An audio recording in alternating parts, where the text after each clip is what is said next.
The last and final video is discussing the work energy theorem. Okay, this essentially states the net work due to all forces is, so work on one side, W, is equal to the change, delta, in kinetic energy. That means when you drop a ball from the top of your arm reach and it releases, that's potential, and then the moment you release, the kinetic energy increases. It's similar to the change in velocity. Over time, it increases, right? So the change in kinetic energy of the system. So it's W, the net of W, the total work, is equal to the change in kinetic energy. Don't forget, delta is change in. W net, work due to all forces. Delta K is change in kinetic energy. Final minus initial. Okay, so we're going to work through this one. Okay, an 8-gram acorn falls from a tree and lands on the ground 10 meters below the speed of 11 meters per second.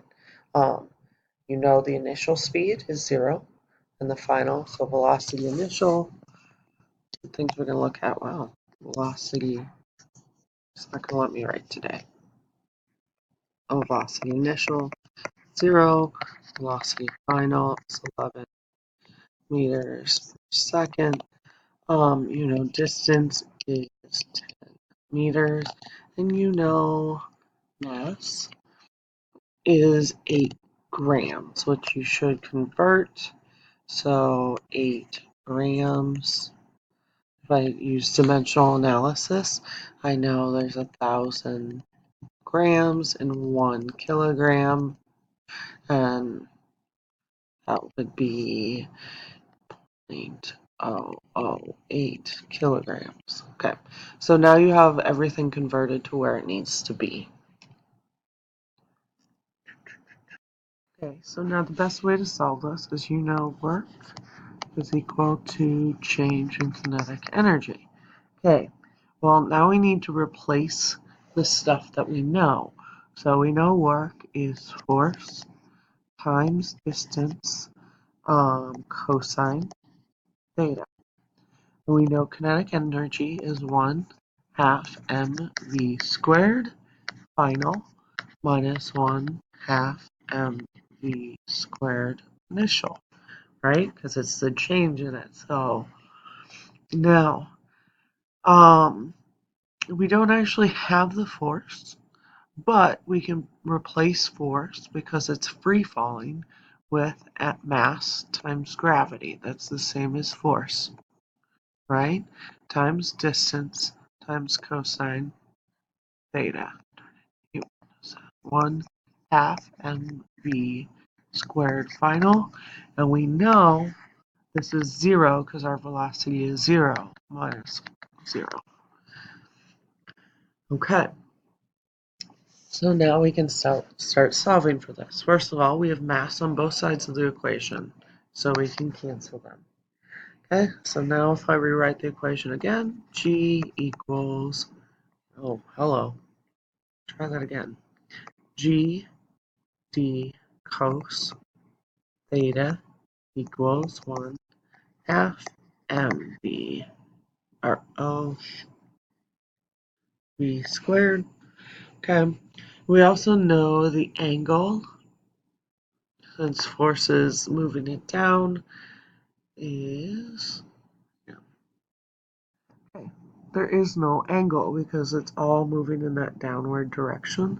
So now we have G times distance times cosine 0. So that cancels out. GD equals 1/2 v squared. Okay, so what we're trying to find is the speed. What would the speed of the acorn be if it had no air resistance? So we're going to have to solve for velocity. So we are solving for velocity. The caveat here is we know the velocity, right? but they want to know the speed if there was no air resistance. So this was not a frictionless space. So the air current fell and it landed on the ground at 11 meters per second. We need to figure out what it would be um, if there was no air resistance applied. So we have to get V by itself. First thing I'll do is multiply both sides by 2. So now I'm going to restart over here. 2 times gravity times distance equals V squared. So now the last thing you have to do is square root both sides. So now V is equal to square root of 2 times gravity times distance. Okay, this is what I expect from you guys if you haven't noted that. And I'm asking you to turn in your showed work versus just showing it to me in the video. So I can actually go through and check it and make sure you're getting the content right. Okay, so now once you have this equation, you can plug in the numbers you have. So you know your distance, you know what gravity is, you know how to square root an equation. So velocity here is whatever you get. Did air resistance do positive, negative, or zero work? So logically, if gravity is pulling it in this direction, so here's your acorn, and the force of gravity is pulling it down, the acorn, air resistance, force of AR, is pushing up. So what kind of work is that? Think through that, write it down. Okay. Try it again. So now you know the speed, right? And then you know whatever speed you got on the last thing, actual speed. Okay, now you can solve for the work done just by the air resistance. Okay, so how do you do this? We're going to use the same equation again. Work is equal to change in kinetic energy. This time we're going to change it up. This time we want to know the change in work. So this is work net. So that's important to understand. So that's the work, gravity, minus the work of air resistance, right? Equals KE. We want to find the work of air resistance. So work AR is equal to KE, change in KE, sorry, minus WG, work of gravity. So we need to solve for that. Okay, we know the change in kinetic energy, the equation. So now you replace it with the information that you know. Okay, so you know this is 1/2 mv squared minus, well, you don't have an initial, so 1/2 mv squared final minus, because you don't, minus 1/2 mv squared initial, which is 0, minus force times distance times cosine theta. Okay, again, cosine theta is 0. Our cosine theta, or cosine 0 is 1. So you now have just force times distance. Okay, so if we work through the equation here, 1/2 mv squared minus force times distance, you know, 1/2 mv squared equals work of g minus mgd. Okay, so now you can plug in the data that you have. Oh, so work gravity equals 1/2 the actual velocity, 11 meters per second squared, minus 0.008 kilograms. The last page. Hopefully you wrote this down on a piece of paper so you have the data from before. You have gravity, 9.8 meters per second squared, times, I'm running out of room, times distance, 10 meters. Calculate that out. That should solve this. What was the average force? of the air resistance. I'll go ahead and draw me a free body diagram.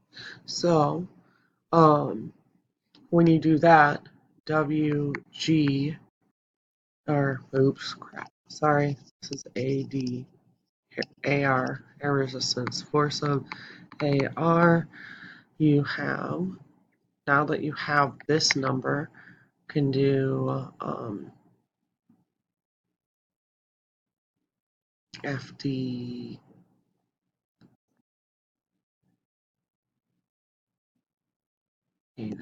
which is, alright, distance is 10 meters per, oh no, 10 meters. Cos is negative 180. It's the opposite direction, and you know this answer, so you can solve for force. Okay? So you have force of gravity, which is the 0.008 times 9.8, and you have the force of AR. If that doesn't make sense, make sure you talk to me. We can work through this equation again. But it's all, and most of physics is just a matter of replacing one letter with another set of letters to help you calculate what you need to know. Okay. Work done by variable forces. So constant force and work. The force is shown as a constant force. Work, F delta R, can be used to calculate the work done by this force. Okay, the area under the curve, calculate the move done. So if it's a variable force, F delta R cannot be used to calculate work done in this because the work is constant, or the force is changing, but the distance, you can do the distance, but this little part up top would be hard. Okay, I think I'm going to have to do springs in the next one.